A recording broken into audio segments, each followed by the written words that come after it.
मोठ्या समस्या क्वचितच एकदम येतात. सुरुवातीला त्या लहान त्रुटी किंवा अपघातांसारख्या दिसतात. फरक हाच की सक्रिय लोक त्या गंभीर होण्याची वाट पाहत नाहीत, ते कृती करतात जेव्हा संकेत लहान असतात. उदाहरणार्थ, शर्टचे बटन सैल दिसताच ते लगेच शिवले जाते, ते पूर्णपणे पडण्याची वाट न पाहता. दुर्दैवाने हाच नमुना दिसत नाही. गुणवत्ता क्षेत्रात काम करणाऱ्या बहुतांश लोकांमध्ये दोष वारंवार दिसतो. संघही तो ओळखतो, पण प्रक्रिया सुधारण्याऐवजी ते उत्पादन बाहेर जाण्यापूर्वी तो पकडण्यासाठी आणखी एक तपासणी वाढवतात. हे केवळ नियंत्रण आहे, सुधारणा नाही. यामुळे तात्कालिक धोका टळतो, पण व्यवस्था तशीच राहते आणि दोष घडतच राहतात. मग हुशार आणि सक्षम लोक प्रक्रिया बदलण्याऐवजी हा सुरक्षित मार्ग निवडतात, आणि ती निवड भावनिकदृष्ट्या पटते.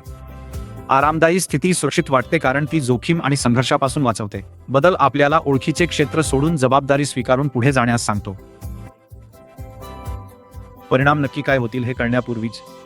म्हणूनच लोक त्याला विरोध करतात, जरी सध्याची पद्धत अपुरी असल्याचे त्यांना ठाऊक असते.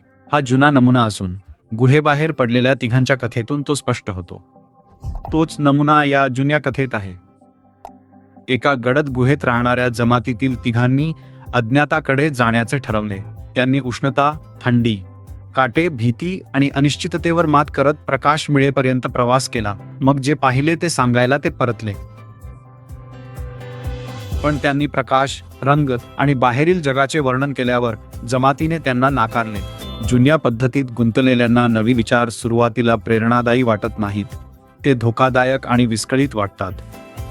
जेव्हा सोय हीच सवय होते, तेव्हा दूरदृष्टी असणारा माणूसच समस्या वाटतो. या कथेचा हाच सार आहे. प्रगती तेव्हाच सुरू होते जेव्हा विरोधानंतरही काही लोक पुढे जात राहतात. ते अडचणींतून मार्ग काढतात आणि इतरांना न दिसणाऱ्या गोष्टी शिकतात आणि सर्वांसाठी एक चांगला मार्ग खुला करतात. कामाच्या ठिकाणी हे गुहे इतके नाट्यमय वाटत नसले तरी तोच नमुना तिथेही दिसून येतो. जगाने एंड ऑफ लाईन सॉर्टिंग कडून घेतलेली झेप याच गुहेच्या नमुन्याचे उदाहरण आहे, ज्यात प्रत्यक्ष कार्यान्वयनावेळी नमुना तपासणी आणि सांख्यिकीय प्रक्रिया नियंत्रण केले जाते. खरी अडचण गणिताची नसून मानसिकता व संस्कृतीची होती. लोकांनी क्षीण संकेतांकडे दुर्लक्ष न करता वेळीच कृती करण्यास सुरुवात करायला हवी होती, आणि एका साध्या हस्तक्षेपामुळे हा बदल शक्य झाला. म्हणूनच खाद्यपदार्थ खरेदीची गोष्ट महत्त्वाची ठरली. तो केवळ किस्सा नव्हता, तर कर्मचारी व विक्रेत्यांसाठी एक स्पष्ट मानसिक नमुना होता. जसे तुम्ही खरेदीपूर्वी नमुना तपासता, तसेच दोष समोर येण्यापूर्वी तुम्ही प्रक्रियेची तपासणी करता. उद्देश हा होता की नमुना तपासणी ही केवळ प्रक्रिया न राहता मानसिकता बनावी, आणि एकदा काही कल्पना रुजली की त्यामुळे संघात चर्चा व चिंतन सुरू झाले. त्या संवादाने काहीतरी महत्त्वाचे बदलले. त्या चित्रफितीने, उदाहरणांनी व चिंतनाने लोकांना त्या गोष्टींवर प्रश्न विचारण्याचे धैर्य दिले ज्या ते मुकाट्याने स्वीकारत होते.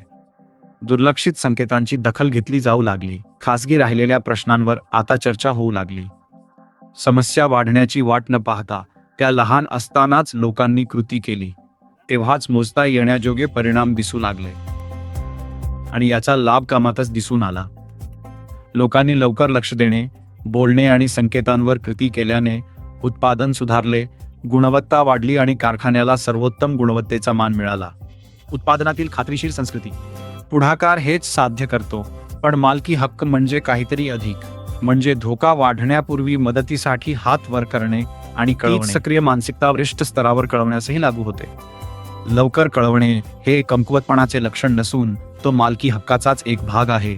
जेव्हा तुम्हाला समर्थनाची गरज असते, संसाधने किंवा निर्णयाची गरज असते, तेव्हा समस्या लवकर मांडणे जबाबदारीचे असते, आणि दैनंदिन कामात ते व्यावहारिक ठरते. कधी कधी हे साध्या फोन कॉलसारखे, ईमेल सारखे, व्हॉट्सॲप संदेशासारखे किंवा समोरासमोर केलेल्या संभाषणासारखे सोपे असते, जे काम थांबण्यापूर्वी गोंधळ दूर करते. या लहान कृती दरी वाढण्यापासून रोखतात. प्रतीक्षा केल्याने विरोधाभास घडतो, पण वेळेने अर्थ बदलतो. लवकर कळवून आपण निकालाचे रक्षण करता. मुदत संपेपर्यंत थांबणे म्हणजे सक्रिय कळवणे नसून शेवटच्या क्षणी जबाबदारी ढकलणे होय. आता दुसऱ्याला तो दबाव सोसून आपल्या वेळेत निकाल वाचवावा लागतो. वरिष्ठ स्तरावर कळवणे चुकीचेही ठरू शकते. समस्या सोडवण्याऐवजी दोषारोपासाठी वापरल्यास त्याचे स्वरूप बदलते.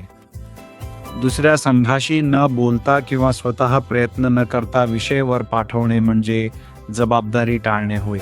अशाने आपण समस्येपासून दूर जाता आणि लोक सोडवण्याऐवजी स्वतःचा बचाव करू लागतात. खरे कळवणे वेगळे असते. आपण तथ्य, संदर्भ, केलेले प्रयत्न आणि अडथळ्यांचे स्पष्ट चित्र मांडता. आपण समस्या सोपवत नाही, तर ती सोडवण्यासाठी मदत मागत आहात. हा सामायिक हेतूच कळवण्याला उत्पादक बनवतो, जे काही व्यावहारिक सवयींतून दिसून येते. उद्दिष्ट हुकताना दिसल्यास ते त्वरित सांगा आणि पुढे जाण्याचे मार्ग सुचवा.